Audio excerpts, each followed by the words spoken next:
What's up everyone, Mo here. You got a busy lifestyle? I've got your solution. We're gonna do a quick and easy shrimp pasta.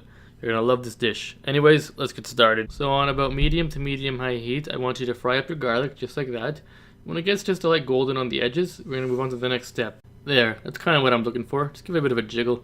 Now some of them are more colored than others, some of them aren't too colored, but it's fine. You get different tastes of garlic that way. So you're gonna add in 2 tomatoes, just roughly medium sized. And now for the trick. I'm gonna add in Tabasco sauce. A friend of mine named Matt showed me this trick. We were just kind of goofing around once. He said, hey, put some Tabasco. I said, sure, why not? And I didn't think it would turn out well, but it actually did.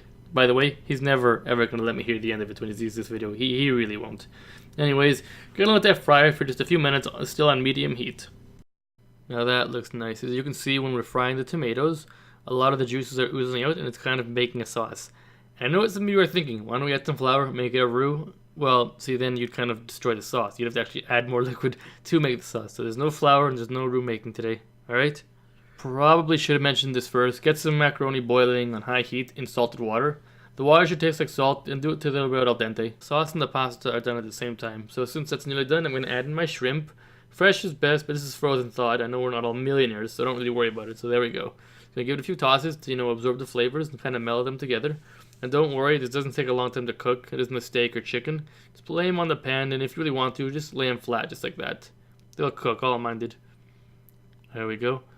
Then, of course, you can flip them over individually if you want, but I've got enough confidence the sauce will heat them just through good enough. So I had them frying for about 3 minutes, and now we're probably going to go another 5. So add some salt.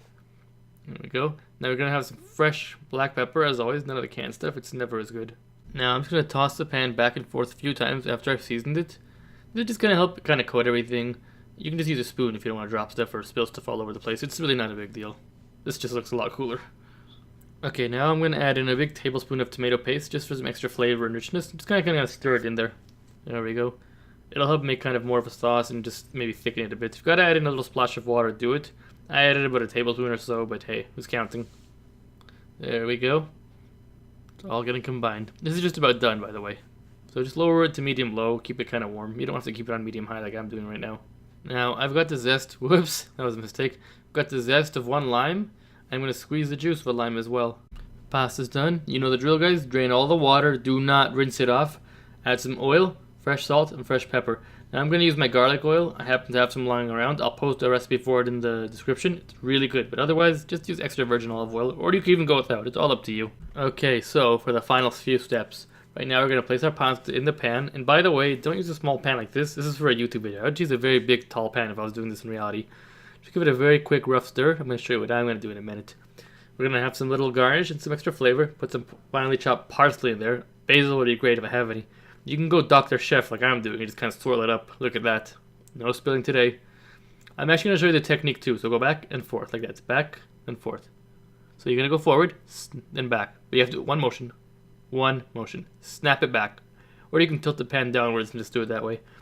If you're not comfortable, just stir it. Remember, forward and then snap it back. All one motion.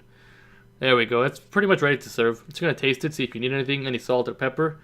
I'm actually going to add in a little bit of pepper and a bit of salt. Cheese would go good in the dish if I had any. Now that is what I'm talking about. And you know what? Even if you brought your shrimp fresh, guess what? From the lake to the grocery store, it took a day or 2 to get it, so it's not really fresh. When it's frozen, you get it right from the lake and flash freeze it, so it's still good. You're just going to garnish with parsley. There we go. Probably going to add a little bit more because, I love to go overboard, unfortunately. And that's it, guys. My quick and easy shrimp pasta. This is really good. Trust me, you're going to love it a lot more than you think. This whole thing literally takes under 10 minutes. So it's going to be a quick and easy weeknight dinner. Give it a try. Get the full recipe at mo's-kitchen.blogspot.ca. And as always, enjoy. Okay, for about the last finishing touches. Put the pasta. Really? I can't say put the pasta?